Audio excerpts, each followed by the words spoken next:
Alors, il y a aussi, c'était en 1956, peu de temps après la guerre, un cultivateur ayant une bonne terre, une bonne surface, convoque un architecte. Il dit, voilà, je vous ai fait venir, c'est parce que j'ai mon gars qui va se marier, voyez-vous. C'est pas bon que les enfants vivent avec les parents.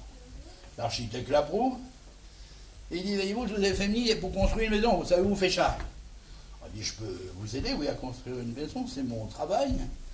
Ah, il dit, combien que ça va coûter, ça? Alors l'architecte dessine des petites maisons comme ça à l'improviste sur un bout de papier. Il dit, et vous, ça, n'oubliez pas l'époque, hein, 2,5 millions, ça a 4 millions, puis ça a 8 millions.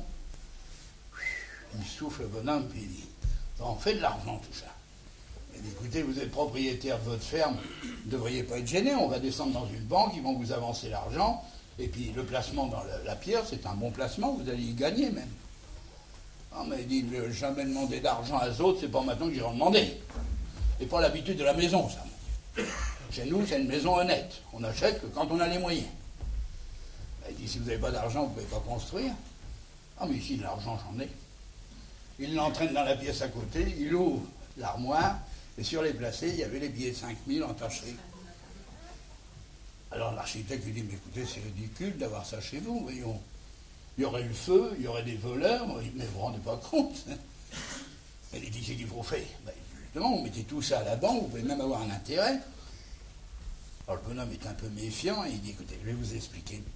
Vous pouvez reprendre votre argent comme vous voulez. Alors il sort le carnet de chèques. Hein. Vous savez que le carnet de chèques, il y a 15 ans on est habitué en pays de cours, mais pas plus. Hein.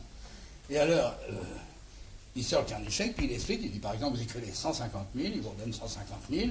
Vous écrivez 30 000, il vous redonne 30 000. Alors le vieux réfléchit, il dit, attendez, j'écris 150, il me donne 150. J'écris 30 000, il me donne 30 000. Il dit, oui, c'est comme ça que ça se passe. Et alors, poussant la méfiance jusqu'au bout, il dit, oui, mais qui me garantit qu'ils vont me redonner les miens?